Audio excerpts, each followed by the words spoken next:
OSEM, Observatoire stratégique étudiant pour l'Europe et la Méditerranée.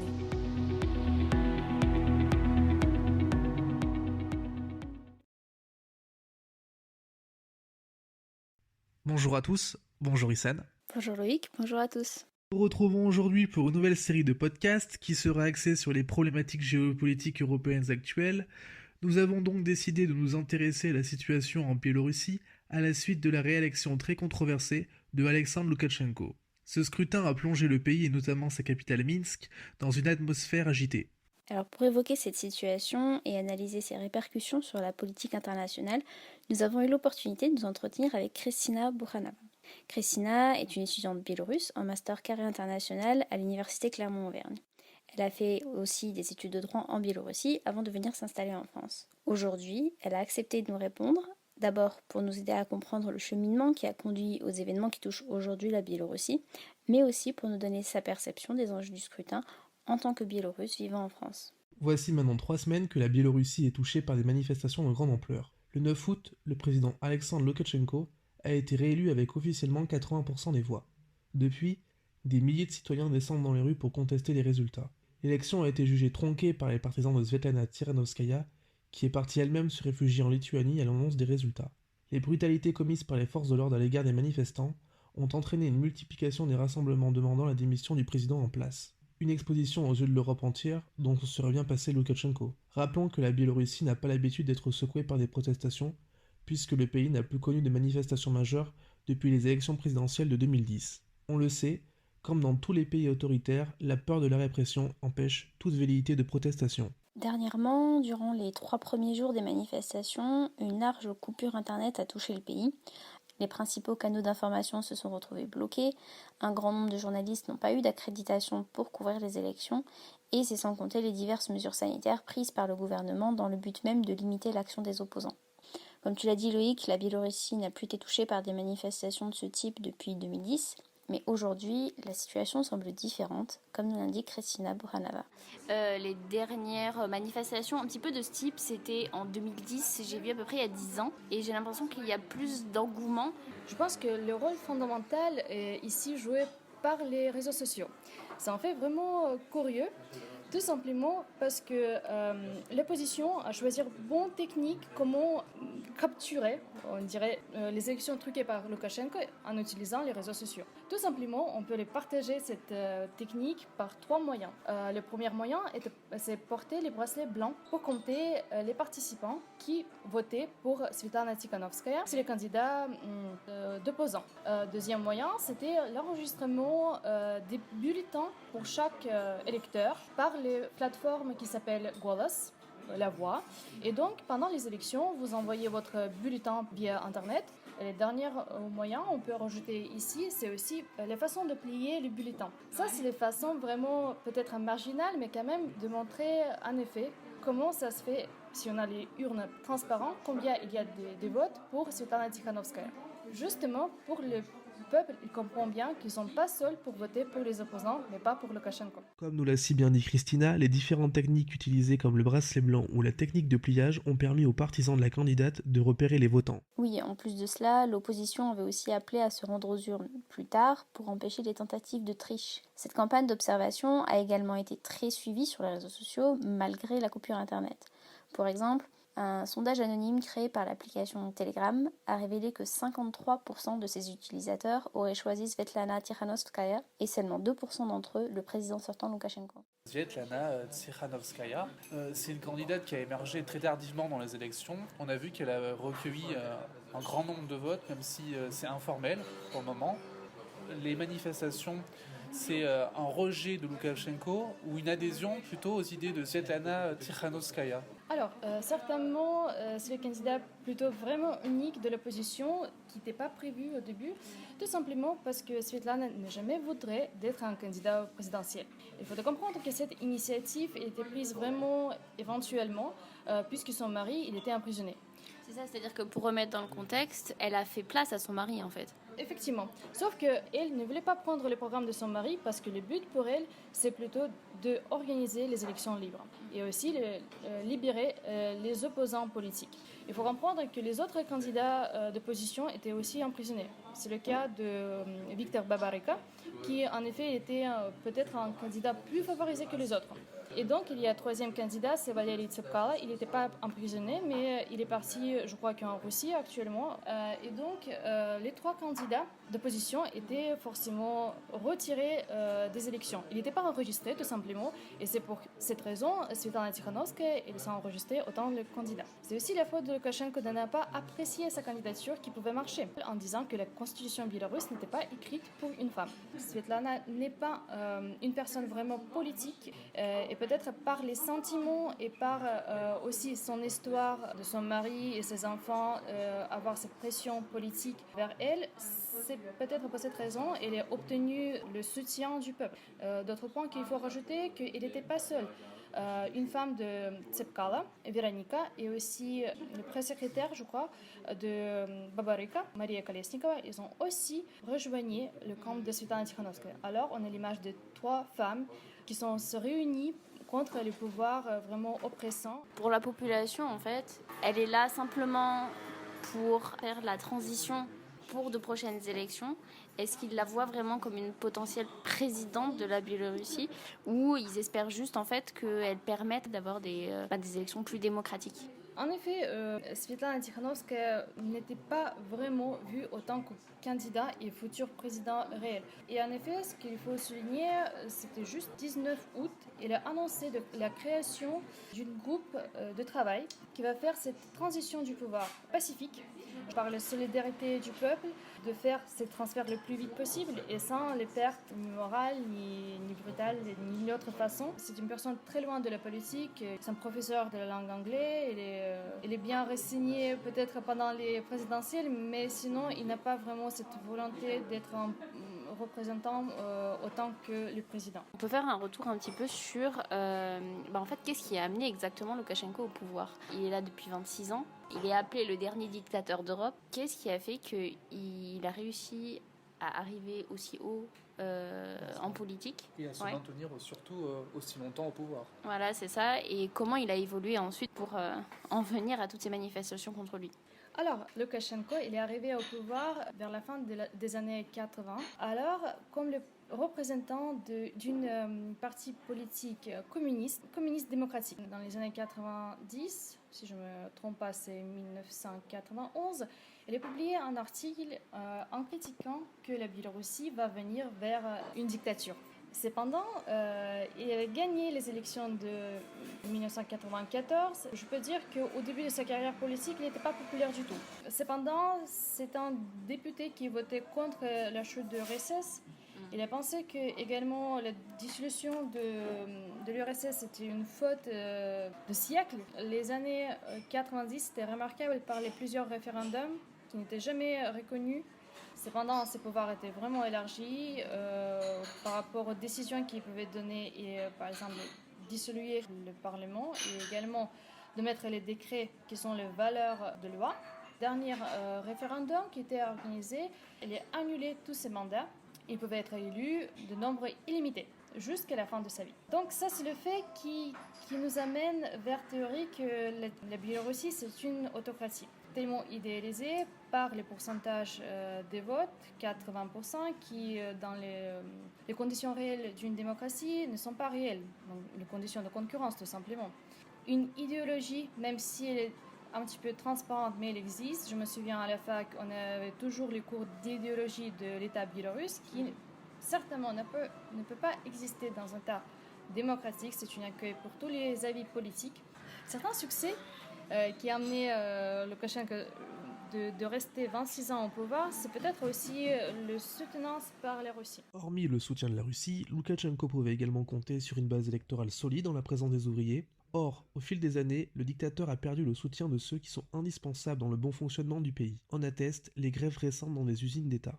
Est-ce que, même dans les autres élections, Issam parlait de 2010, où il y a eu des manifestations en marge justement du scrutin, La majeure partie des opposants ont été arrêtés pour des délits financiers, souvent le motif d'ailleurs préféré de Loukachenko. Est-ce qu'il n'y a pas en fait à chaque fois un manque de candidats crédibles et de programmes politiques, parce qu'on peut constater qu'avec Sviatlana Tsikhanouskaya, elle n'avait pas forcément de programme politique pour aller contre l'opposition, à part justement la tenue de nouvelles élections en des termes démocratiques. Oui, est-ce que le problème, en fait, il vient simplement de la vision de Loukachenko et de sa façon de diriger le pays, ou est-ce que c'est simplement que jusque-là, il n'y a pas eu de candidat assez fort pour faire face à lui, en fait? Je crois que c'est les deux ensemble. Surtout si on prend les élections de 2010, effectivement, on avait les manifestations qui étaient brutalement calmées. Cependant, je me souviens bien les manifestations qui avaient lieu chaque mercredi à 19h, quand les gens en silence applaudissaient. C'était impressionnant, mais encore une fois, même les gens pour juste applaudir étaient arrêtés par les forces de l'ordre.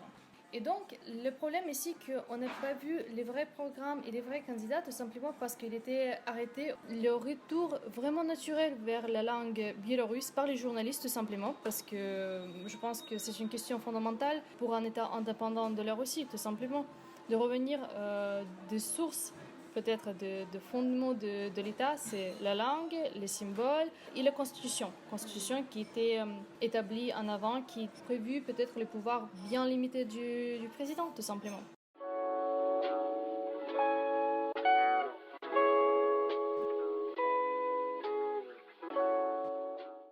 Par rapport au travail des journalistes, on a vu qu'ils étaient beaucoup visés depuis le début des manifestations. J'ai l'impression qu'on va empêcher le peuple de savoir ce qui se passe réellement et de minimiser l'opposition. Moi, je voulais justement savoir comment se déroule le travail des journalistes et comment se déroule l'organisation sur place des manifestants. Ils sont organisés, est-ce qu'ils ont des porte-paroles? Après, je pense que l'idée aussi, c'est de savoir comment, s'il y a de la censure, et savoir comment ça fonctionne et comment eux arrivent peut-être à contourner ça. En effet, il faut comprendre que les médias biélorusses sont vraiment idéologisés, comme on peut dire, ou sinon le président il est en sorte de manipulation sur les médias et monopoly plutôt pour mettre l'image que Loukachenko est toujours populaire. Ce qui en va avec les manifestations, il y a plusieurs journalistes qui sont sortis pour parler de la vérité parce qu'ils ne supportent plus d'être en silence total. Ce qu'il passe en télé, presse et radio, ce n'est pas la vérité. Donc il faut bien de comprendre, pendant quelques jours après les élections, il n'y a aucune information sur télé qui parle vraiment des problèmes avec les manifestants, avec les violations contre la population. Avant les élections, il y a plusieurs journalistes libres qui sont apparus, surtout sur les plateformes, aussi sur les réseaux sociaux. Ceci, ça permet de rajouter l'effet qu'on croit plus aux gens indépendants que médias vraiment théorisés par l'État. On peut parler certainement de la chaîne Nerta, où c'est écrit Nexta, qui aidait beaucoup pendant les élections et puis après pendant les manifestations, d'avoir l'information peut-être pas rédigée. À ce propos d'ailleurs, pour reprendre ce que Christina disait, en plus de perdre leur accréditation, les journalistes biélorusses ont eu leur matériel détruit, leur carte mémoire confisquée, certains ont été arrêtés, passés à tabac, d'autres ont même disparu. Peu de liberté d'expression donc en Biélorussie, sans compter la corruption qui prend également de l'ampleur pour faire taire de potentiels opposants. Oui, effectivement, je suis d'accord avec vous. En effet, donc bien sûr, il y a certains organes qui essaient de surveiller le niveau de la corruption, mais cependant, ça ne marche pas. Et encore une fois, pendant les élections, truquées par Loukachenko, on a toujours cette corruption inversée contre les candidats d'opposants. Donc, je prends l'exemple de Viktor Babarika, qui était banquier. Pendant sa carrière, tout était simple et facile pour constater que ses activités étaient normales. Mais sinon, dès qu'il est devenu candidat, de suite, il est apparu le cas criminel qui est apparu, qu'il a commis des crimes, et c'est pour cette raison qu'il est condamné. Donc, ça pose beaucoup de questions.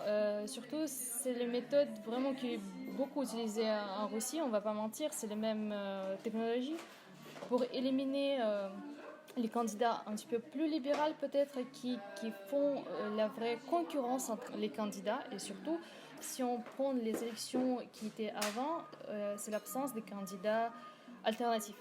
Tout simplement, les peuples ne savent pas qui sont les candidats. On n'a pas les débats politiques. Loukachenko ne participe non plus dans les débats politiques. Il n'y en a pas de deuxième tour des présidentielles. Les meetings pour les candidats, c'était tellement ridicule. Par exemple, c'était les places dans les forêts. Pour les peuples, il ne vient pas du tout parce que soit ça sera trop éloigné, soit ça sera les horaires pas vraiment acceptables pour les gens qui... Comment ça se passe? C'est-à-dire qu'on on interdisait de faire des meetings dans des endroits publics où il pouvait y avoir beaucoup de monde en fait? Effectivement, soit ça sera cette mesure pour limiter les gens, soit ça peut être l'autre mesure pour juste faire ne pas possible que les meetings prennent la place. Sinon, les candidats, ils sont juste pas acceptés. Ils n'ont pas assez de signatures. C'était aussi le cas en Biélorussie, quand les candidats, même s'ils avaient le norme pour être enregistrés, autant les candidats, mais toutes les signatures n'étaient pas comptées. La crise sanitaire a aussi permis au pouvoir de prendre des mesures pour limiter les rassemblements et donc limiter l'action politique de l'opposition. Une aubaine au départ pour Loukachenko, qui déclarait que le virus n'était qu'une psychose. Cependant, l'explosion des cas dans le pays a conduit à des milliers de morts, mais a aussi retourné l'opinion publique contre lui. Oui, c'est pourquoi à l'heure actuelle, l'état de la crise sanitaire représente un enjeu important dans la stratégie politique de Loukachenko. Cependant, un autre enjeu fondamental est à prendre en considération: les relations internationales qu'entretient la Biélorussie avec ses voisins, avec l'Union européenne, mais aussi avec la Russie et son dirigeant Vladimir Poutine, comme le souligne Kristina Burhanova. Il a été soutenu par la Russie de façon constante, enfin par tous ses présidents, où il y a eu une évolution, des changements en fait au fil du temps. En effet, il faut dire que la Russie essaie de garder des bonnes relations avec la Biélorussie tout le temps, constamment. Tout simplement par certains événements historiques, de l'intervenance de la Russie dans certains pays de ex-État soviétique, comme on peut parler de Géorgie, en 2008, bien sûr l'Ukraine, effectivement. Et donc, la Biélorussie, c'était un voisin parfait. Par contre, quelques temps, peut-être les derniers 2 ans, les relations entre la Russie et Biélorussie commençaient d'être plus distantes. Tout simplement parce que la Russie est toujours dans les crises. Les crises politiques continuent. En plus, les relations économiques ne deviennent plus si fortes comme avant. Il n'y a pas de vraies tensions, mais les relations, c'est vrai, qui sont refroidies un petit peu. Donc, à ce moment, avec l'intervention des soldats de l'armée privée Wagner, aussi ça posait beaucoup de questions. Est-ce que c'est un trucage encore fait par Loukachenko? Est-ce que c'était vraiment les militaires envoyés sur le territoire biélorusse? Mais cependant, on a toujours peur pour le scénario pour l'Ukraine. Il y a la peur, bien sûr, du peuple que la Russie peut intervenir, comme elle a fait avec l'Ukraine en 2014, pour calmer les populations. Est-ce que c'est probable? Je ne crois pas, tout simplement parce qu'il faut mettre la différence que l'Ukraine, pendant ses discours politiques, c'était le coup d'État, surtout, c'est la première chose. Deuxième chose, c'est que la population était déjà divisée par pro-russes et pro-européens. Cependant, en Biélorussie, on ne peut pas appliquer les mêmes temps. Si les manifestants sont pacifiques, il n'y a pas d'intention de séparer le pays entre la Russie et l'Europe, c'est surtout d'avoir les élections libres. C'est vrai que Vladimir Poutine regarde la Biélorussie avec un œil attentif car le pays est un ancien satellite communiste et qu'il est frontalier avec la Russie. Cependant, il est encore trop tôt pour faire de la prospection et de savoir quelle sera sa manœuvre. Il est vrai que la tendance est à l'action militaire, puisque le président russe fait savoir de façon récurrente qu'il compte utiliser une intervention armée si Loukachenko lui demande, mais difficile de savoir si Vladimir Poutine utilisera bel et bien la coercition pour régler la situation. Une chose est sûre, une alternative europhile à la tête de la Biélorussie semble difficilement envisageable pour Moscou et peut forcer la main à Vladimir Poutine quant à une intervention armée.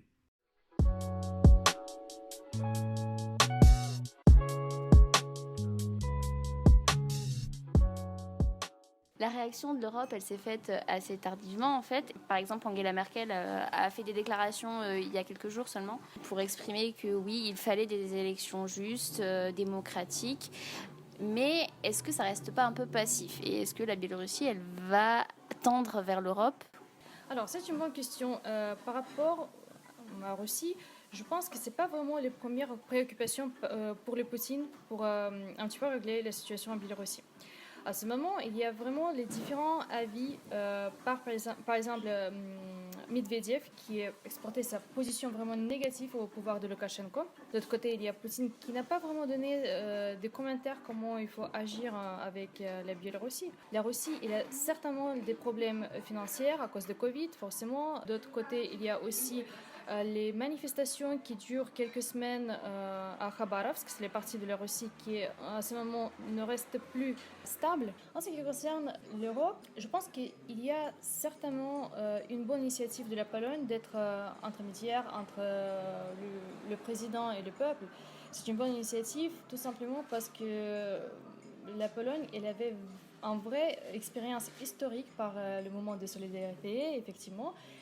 Cependant, Loukachenko a refusé l'initiative de Pologne d'intervenir autant qu'un élément pas suffisant. La réaction de l'Europe elle était vraiment tardive. Les sanctions étaient présentées. Encore une fois, est-ce que c'est efficace? Il faut aussi de comprendre que oui, en moyen politique, les sanctions économiques sont vraiment utiles. Donc, bien sûr, il y a le soutien par les autres leaders moins démocratiques comme Poutine. On prend aussi le président de la Chine qui félicitait Loukachenko avec la victoire au présidentiel, également Erdogan.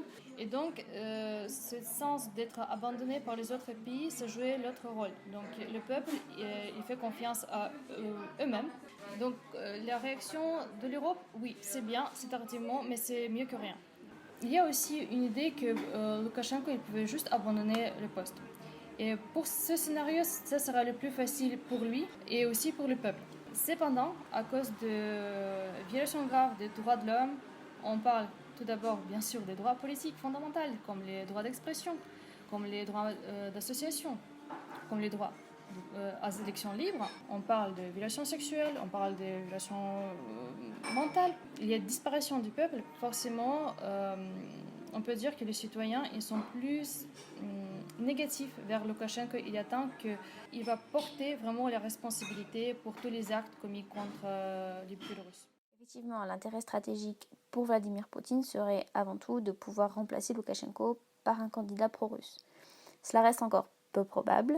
L'alternative serait donc que d'autres candidats arrivent à se faire une place dans le paysage politique biélorusse, dans l'optique où il y aurait une transition démocratique de nouvelles élections. Cependant, l'Union européenne semble encore impuissante pour le moment, malgré des déclarations qui tentent de déstabiliser le président sortant.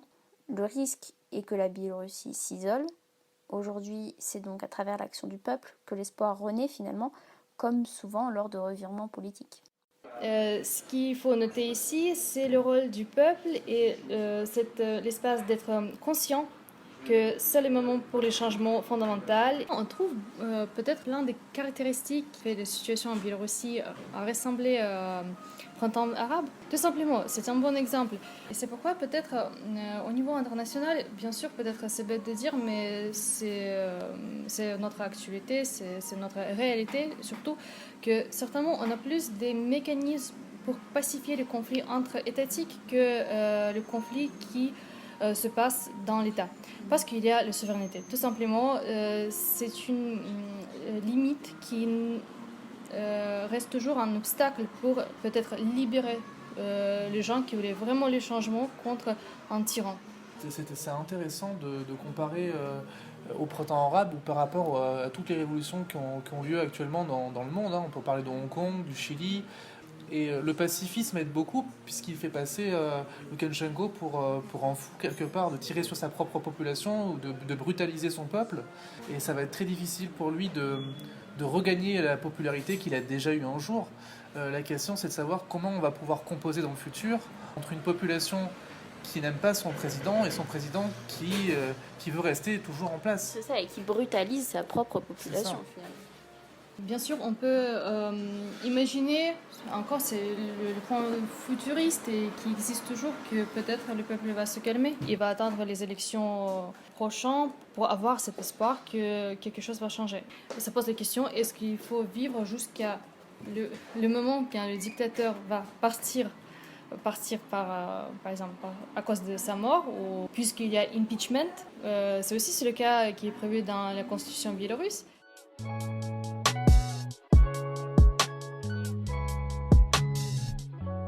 Comme nous l'avons vu précédemment, Des coupures internet ont eu lieu au moment de l'élection, les chaînes de télévision du pays ont relayé l'information disant qu'il s'agissait d'un piratage orchestré par la Pologne et la République tchèque. Cependant, les partisans de Svetlana Tikhanovskaya ont eux dit que la coupure venait du pouvoir. On constate donc des connivences entre le pouvoir et les médias en Biélorussie, mais à quel point sont-ils contrôlés par l'État ? Bon, déjà, il faut constater que c'est la première fois qu'on voit cette coupure d'Internet, effectivement. Cependant, il ne faut pas nier aussi l'influence et le travail surtout de KGB, parce qu'on ne peut pas constater qu'en Biélorussie, il y a une vraie liberté d'expression.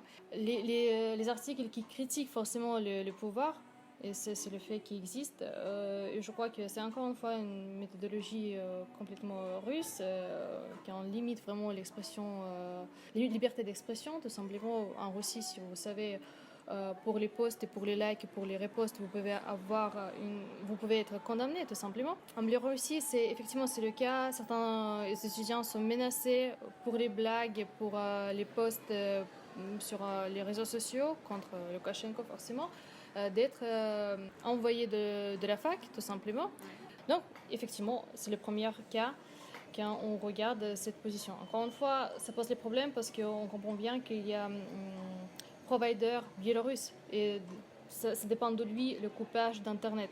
En fait, assez très longtemps, on n'a pas eu les médias indépendants. C'est vraiment en fait récent qu'on a eu certaines plateformes qui sont apparues. Les médias plutôt d'opposition qui s'appelaient Khartia 97, qui existaient mais qui, même par la population, étaient vus au sens négatif plutôt. Par ces articles vraiment plutôt agressifs. Peut-être c'était juste les périodes quand Loukachenko avait la vraie popularité.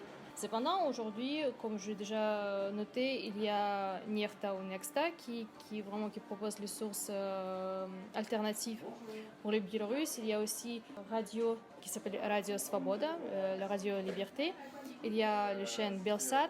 Et ce sont les médias plutôt indépendants que leur but de ne pas prendre la position vraiment de quelqu'un, mais surtout de parler de l'effet réel qui se passe en Biélorussie.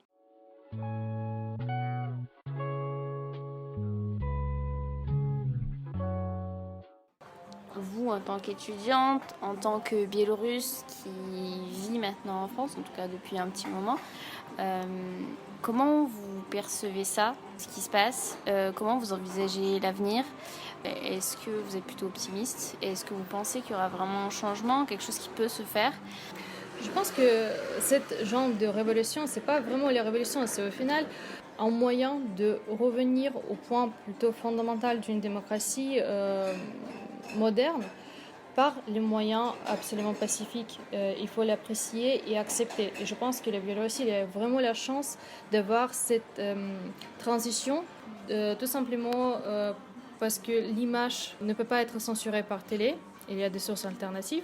Elle a le soutien plus en plus fort par les organisations internationales, régionales, par les ONG qui donnent le soutenance pour le peuple biélorusse. Il y a certains, même, ça peut être bête, mais certains activistes, les acteurs, les artistes qui soutiennent également le peuple biélorusse. Et moi, je crois que les moyens pour faire ce transfert du pouvoir possible, sans les forces militaires, par les moyens pacifiques, je crois que même en Europe, on a des bons exemples par notre voisin qui ont vu cette expérience. Comme j'ai déjà dit, Pologne, Hongrie.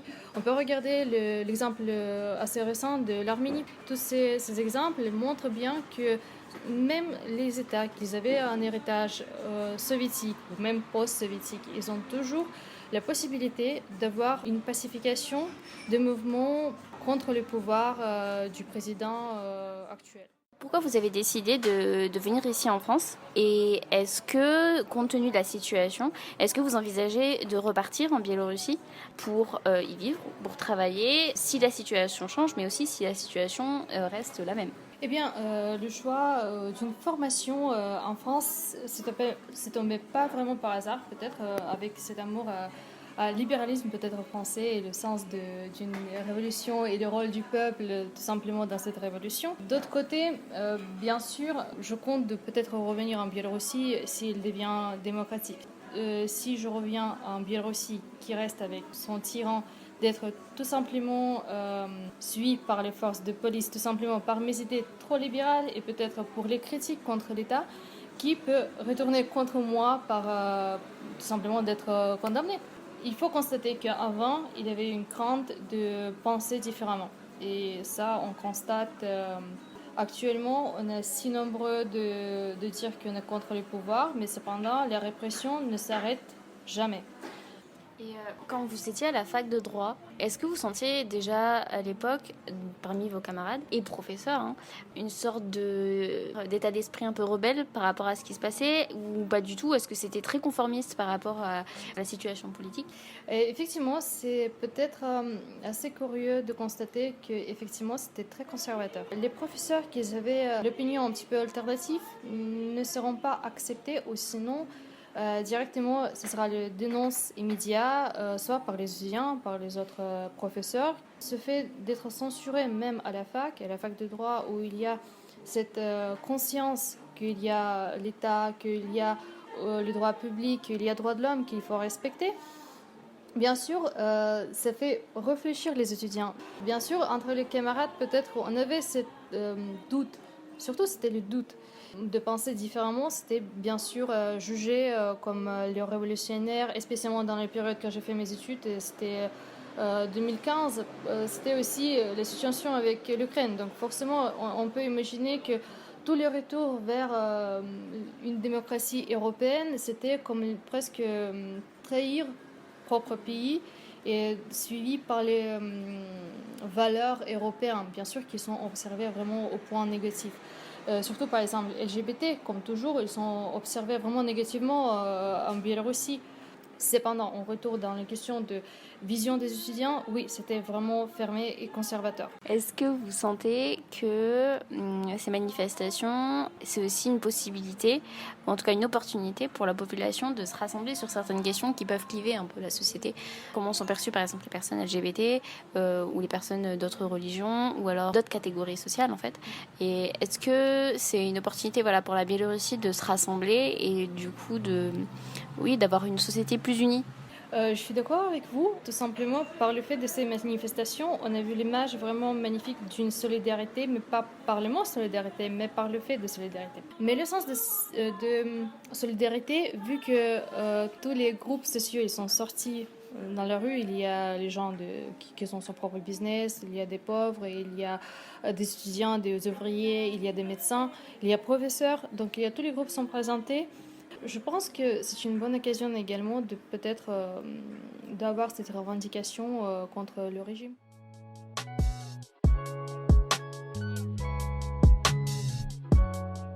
Nous l'avons donc bien compris, Alexandre Loukachenko doit aujourd'hui faire face à la crise la plus grave qu'il ait connue depuis son arrivée au pouvoir en 1994. Peu importe ce qui se passe, la Biélorussie semble être à un tournant de son histoire. Le peuple est aujourd'hui prêt au changement et ne donne pas l'impression de vouloir abandonner. Les manifestations d'ailleurs ces derniers jours, portées par des femmes notamment, en sont la preuve. Mais à quel prix est-ce que cela sera fait? Nous espérons y voir plus clair assez rapidement et les prochaines semaines seront déterminantes, ma chère Isen. Merci à tous, merci Isen, merci également à Kristina Burkhanova qui a accepté de nous accorder le témoignage de son expérience en tant que Biélorusse. Ce fut un plaisir d'avoir pris part à ce passionnant débat sur la Biélorussie. Merci Louis, merci à tous et à bientôt.